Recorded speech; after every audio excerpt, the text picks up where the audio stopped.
जय श्री कृष्णा। आप सभी माताओं बहनों को जितिया व्रत की हार्दिक शुभकामनाएं। जिमूद वाहन भगवान सदा आप और आपके बच्चों की रक्षा करें। आप हर साल इसी तरह से श्रद्धा और विश्वास के साथ जितिया व्रत रखते रहें। सबसे कठिन व्रतों में से एक जितिया व्रत को जीवित पुत्रिका व्रत के नाम से भी जाना जाता है। अपनी संतान की रक्षा के लिए और खासकर अपने पुत्रों की रक्षा के लिए माताएं जीवित पुत्रिका व्रत को निर्जला और निराहार रहकर रखती हैं और इस व्रत में जिमूद वाहन के साथ साथ चील और शियारिन की पूजा करके व्रत की कथा भी पढ़ी और सुनी जाती है।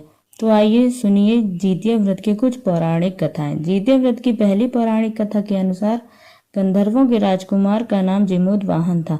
वे बड़े उदार और परोपकारी थे। जिमूद वाहन के पिता ने वृद्धावस्था में वानप्रस्थ आश्रम में जाते समय इन्हें सारा राज्य सिंहासन सौंप दिया, किंतु इनका मन राजपाट में नहीं लगता था। तब वे भी राज्य का भार अपने भाइयों पर छोड़कर स्वयं वन में पिता की सेवा करने के लिए चले गए। वहीं पर उनका मलयवती नाम की राजकन्या से विवाह हो गया। एक दिन जब वन भ्रमण करते हुए जिमूद वाहन काफी आगे चले गए, तब उन्हें रास्ते में एक वृद्धा रोते हुए मिली। उनके पूछने पर वृद्धा ने रोते हुए बताया कि मैं नागवंशी स्त्री हूँ और मेरा एक ही पुत्र है। पक्षीराज गरुड़ के सामने नागों ने उन्हें प्रतिदिन भोजन के लिए एक नाग सौंपने की प्रतिज्ञा हुई है और आज प्रतिज्ञा के अनुसार मेरे पुत्र की बलि का दिन है। जिमूद वाहन ने वृद्धा को आश्वस्त करते हुए कहा कि डरो मत माता जी, मैं आपके पुत्र के प्राणों की रक्षा अवश्य करूंगा। आज आपके पुत्र के बदले में मैं स्वयं अपने आप को उसके लाल कपड़े में ढककर वधशिला में लेट जाऊंगा। ऐसा कहकर जिमूद वाहन ने उनके पुत्र के हाथ से लाल कपड़ा ले लिया और वे उसे लपेटकर खुद को बलि देने के लिए चुनी हुई वधशिला पर लेट गए। नियत समय पर पक्षीराज गरुड़ बड़े वेग से आए और वे लाल कपड़े में ढके हुए जिमूद वाहन को अपने पंजों में दबोचकर पहाड़ के शिखर पर जाकर बैठ गए। अपने चंगुल में गिरफ्तार प्राणी की आंख में आंसू और मुंह से आह न निकलता हुआ देखकर गरुड़ बड़े आश्चर्य में पड़ गए। उन्होंने जिमूद वाहन से उसका परिचय पूछा तो जिमूद वाहन ने सारा किस्सा कह सुनाया।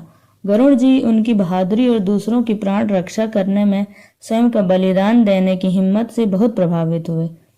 उन्होंने प्रसन्न होकर गरुड़ जी ने उन्हें जीवन दान दे दिया और नागों की बलि न लेने का वरदान भी दे दिया। इस प्रकार जिमूद वाहन के अदम्य साहस से नाग जाति की रक्षा हुई। तब से अपने पुत्र की सुरक्षा हेतु जिमूद वाहन की पूजा की परंपरा भी शुरू हो गई। अब सुनिए जितिया व्रत की दूसरी पौराणिक कथा। पौराणिक कथा के अनुसार दो बहनें थी। एक का नाम था सुखिया और दूसरी का नाम था दुखिया। दोनों का भाग्य भी उनके जैसा ही था। जैसा उनका नाम वैसा उनका भाग्य। दुखिया बहुत ही गरीब थी और अपने नाम के अनुरूप ही बहुत दुखी भी रहती थी। उधर सुखिया अपने नाम के अनुसार अमीर भी थी और हमेशा सुखी रहती थी। दोनों एक ही गांव में रहा करती। दुखिया सुखिया के घर में काम करती, साफ सफाई करती थी, खाना बनाती और जो खाना बच जाता वह खाना सुखिया दुखिया को दे देती थी। इसी तरह दुखिया का घर चल रहा था। धीरे धीरे समय बीता। दोनों को दो बच्चे थे। सुखिया को दो पुत्र थे और दुखिया को भी दो पुत्र थे। जब जितिया व्रत का समय आया तो दोनों बहन जितिया का व्रत रखने लगी। दुखिया सुखिया के घर में काम करती थी। व्रत के दिन दुखिया ने सुखिया के घर जो चावल फटक कर उससे जो खुरदी निकली वह अपने लिए रख ली और साफ चावल सुखिया को दे दिए। फिर साग को चुना, पत्तियों को डंठल से अलग किया। बढ़िया वाला साग सुखिया के लिए रख दिया और जो डंठल था वह अपने लिए रख दिया। अब दुखिया ने सुखिया के घर का सारा खाना बना दिया और अपने घर चावल की खुरदी और साग का डंठल लेकर चली गई। खुरदी का चावल और साग की डंठल बनाकर वह खाना बनाकर अपने बच्चों को खिलाने लगी और उसके बाद दुखिया सोने चली गई। आधी रात को एक बूढ़ी औरत ने उसके घर का दरवाजा खटखटाया तो दुखिया ने घर के अंदर से पूछा कौन है, तो बुढ़िया बोली बेटा हम। दुखिया ने उठकर फाटक खोला और पूछा अम्मा आपको क्या चाहिए, इतनी रात में आप यहाँ किस लिए आई हो। तो बुढ़िया कहने लगी बेटा मुझे बहुत भूख लगी आ गई। उसे अपने घर के अंदर ले आई और कहने लगी माँ जी हम लोग बहुत गरीब हैं और आज मैंने तो खुरदी का चावल और साग का डंठल बनाया है, क्या आप खाएंगी। तो बुढ़िया कहने लगी हाँ हाँ क्यों नहीं खाएंगी, हमें तो बहुत जोर से भूख लगी है, मैं तो वही खा लूंगी, तुम जल्दी से खाना लेकर आओ। दुखिया घर के अंदर जाकर खुरदी का चावल और साग का डंठल ले आई और बुढ़िया को खाने के लिए दे दिया। बुढ़िया ने खाना खाने के बाद कहा कि मुझे अच्छे से कुछ दिखाई नहीं देता। बेटी, अब इतनी रात के अंधेरे में मैं अपने घर कैसे जाऊंगी? तो दुखिया कहने लगी, माँ जी कोई बात नहीं, आप यहीं पर सो जाइए, सुबह हो जाए तो अपने घर चले जाना। अब तो बूढ़ी दुखिया के घर में ही सो गई। थोड़ी देर बाद बुढ़िया उठी, फिर कहने लगी, बेटा मुझे शौच जाना है, कहाँ जाऊं? तो दुखिया कहने लगी, माँ जी घर के भीतर ही एक कोने में चली जाओ, आप उधर कोने में शौच कर लो। तो बुढ़िया ने पूछा, बेटा भड़भड़ करे या छड़छड़ करे? दुखिया नींद में थी, कहने लगी, माँ जी भड़भड़ कर दो, मैं सुबह साफ कर दूंगी। शौच करने के बाद बुढ़िया ने फिर पूछा, बेटा मैं अपने हाथ कहाँ साफ करूं? तो दुखिया कहने लगी, माँ जी आप मेरे सिर में अपने हाथों को साफ कर लीजिए। उधर जब सुबह हुई तो दुखिया को यह सब कुछ एक सपना जैसा लगा। उसे लगा शायद सोते समय मैंने कोई सपना देखा होगा। उसने ज्यादा कुछ नहीं सोचा और सुबह होते ही नदी के नहाने के लिए चली गई। जब वह नदी में नहाने लगी और उसने अपने बाल धोए तो उसके बालों से होता हुआ जो पानी बहा वो पानी सोने का बन गया। आसपास की सभी महिलाएं जो स्नान कर रही थी यह देखकर हैरान हो गईं और कहने लगी, अरे तुम्हारे बालों से तो सोने का पानी गिर रहा है। फिर तो दुखिया को रात की सारी बात याद आ गई। वह दौड़कर अपने घर की ओर भागी, यह सोचकर कि उसका घर तो शौच से गंदा हो गया होगा, जो कि रात में बूढ़ी अम्मा ने किया था।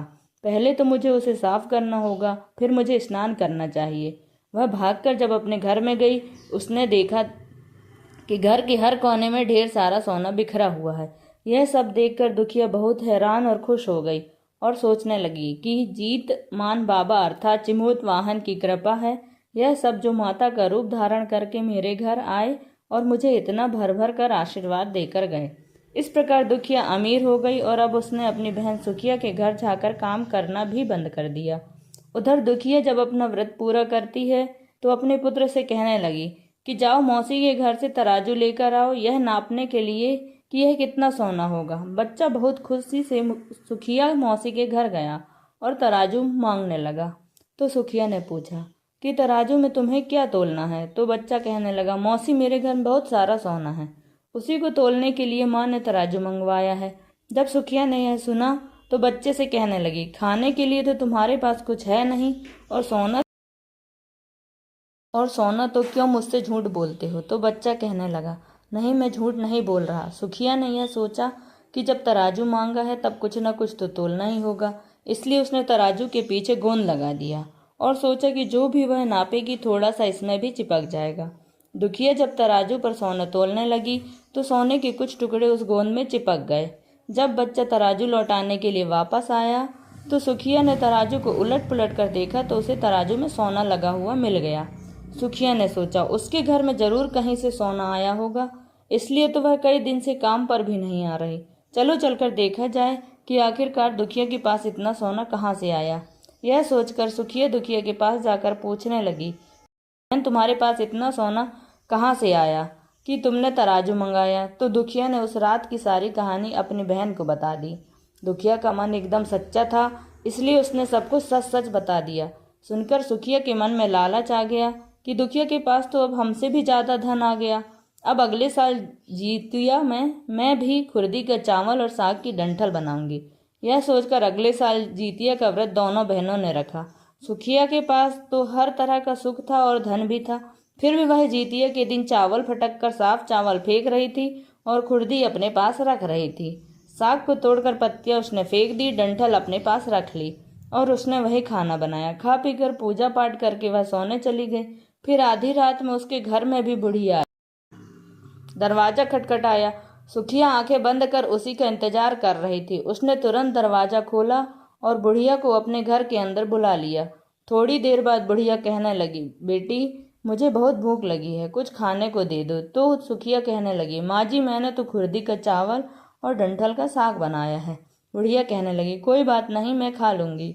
सुखिया ने खाना परोसकर बुढ़िया को दे दिया और खुद सोने के लिए चली गई। तो बुढ़िया कहने लगी, बेटी अंधेरा बहुत है, मुझे दिखाई भी ठीक से नहीं देता और मैं घर नहीं जा सकती। तो सुखिया कहने लगी, कोई बात नहीं माँ जी आप यहीं पर सो जाओ। थोड़ी देर के बाद बुढ़िया ने कहा, बेटी मुझे शौच जाना है, कहाँ जाऊँ? तो सुखिया कहने लगी, माँ जी वहीं कोने में चली जाओ। थोड़ी देर के बाद बुढ़िया ने पूछा, भड़भड़ करूं या छरछर? उस समय सुखिया को याद नहीं आया कि दुखिया ने क्या बोला था। तो सुखिया ने माँ से बोला, माँ जी छरछर कर दीजिए। फिर बुढ़िया ने पूछा, बेटा अब बताओ मैं अपने हाथ कहाँ साफ करूं? सुखिया बोली, माँ जी मेरे सर में हाथ साफ कर लीजिए। बुढ़िया अपना हाथ सुखिया के सर में साफ कर लेती है। जब सुखिया सुबह उठी तो उसने देखा कि उसका पूरा घर तो गंदगी से भरा हुआ है और उसके बाल में भी बहुत गंदगी लगी हुई है। यह सब देखकर सुखिया बहुत दुखी हुई। उसे बहुत गुस्सा भी आया। गुस्सा होकर उसने अपनी बहन को बुलाया और उस पर भी गुस्सा करने लगी कि तुमने मुझसे झूठ क्यों कहा, तुमने मेरा पूरा घर गंदा करवा दिया। तो दुखिया पूछने लगी कि बहन तुमने क्या कहा था, छड़ या भर भर? तो सुखिया कहने लगी, मैं तो छड़ बोली। तो दुखिया कहने लगी कि बहन तुमने यही तो गलती कर दी, तुम्हारे पास तो सब कुछ था, किसी चीज की कोई कमी नहीं थी, फिर भी तुमने लालच किया। मेरे पास तो उस दिन कुछ भी नहीं था, इसलिए मजबूरी में मुझे उन्हें डंठल का साग और खुर्दे के चावल परोस कर देने पड़े। तुमने भेष बदलकर अपने घर आए हुए भगवान का अपमान किया। सब कुछ रहते हुए भी तुमने उन्हें साग और भात खिलाया, इसलिए तुम्हें लालच नहीं करना चाहिए था और तुम्हारे साथ जो कुछ भी हुआ वह तुम्हारे लालच का फल ही तुम्हें मिला है। बहन दुखिया की बात सुनकर अब सुखिया को अपनी गलती का भारी पश्चाताप हो रहा था, लेकिन अब वह कर क्या सकती थी। दुखिया को सुखिया की हालत पर तरस आ गया। तब उसने अपने घर में से थोड़ा सा सोना लाकर अपनी बहन को दे दिया ताकि उसका आने वाला समय अच्छे से बीत जाए। यह थी जितिया व्रत के दिन सुनी जाने वाली पौराणिक कथा। अगर यह कथा आपको पसंद आई है तो प्लीज़ वीडियो को लाइक करके चैनल को सब्सक्राइब करना मत भूलिएगा। धन्यवाद।